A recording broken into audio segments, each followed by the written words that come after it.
So Pawan Kalyan already TDP పొత్తు పెట్టుకుంది.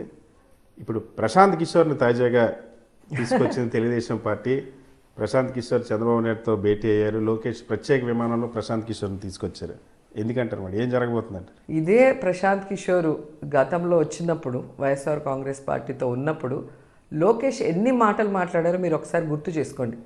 ఆ రికార్డ్, వాయిస్ రికార్డ్, ఆయన మాట్లాడిన మాటలు ఒకసారి వేసుకుంటే మీకే అర్థమవుతుంది. ఇతను ఓట్లు తీసేసేదానికి వచ్చాడు, ఇతను వచ్చి ఫ్రాక్షన్ రాజకీయాలు చేయడానికి వచ్చినాడు అంటే ఇప్పుడు మీరు అదే చేయడానికి తీసుకొచ్చారా?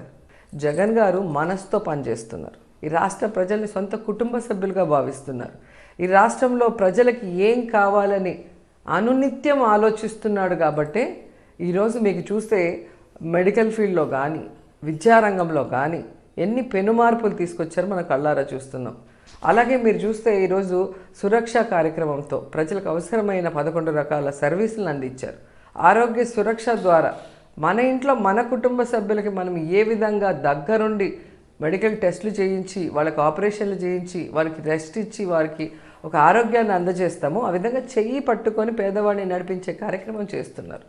అలాంటి జగనన్నని వదులుకోవాలని ఎవరు అనుకోరు. ఆ విషయం చంద్రబాబు నాయుడు తెలుసుకోవాలి.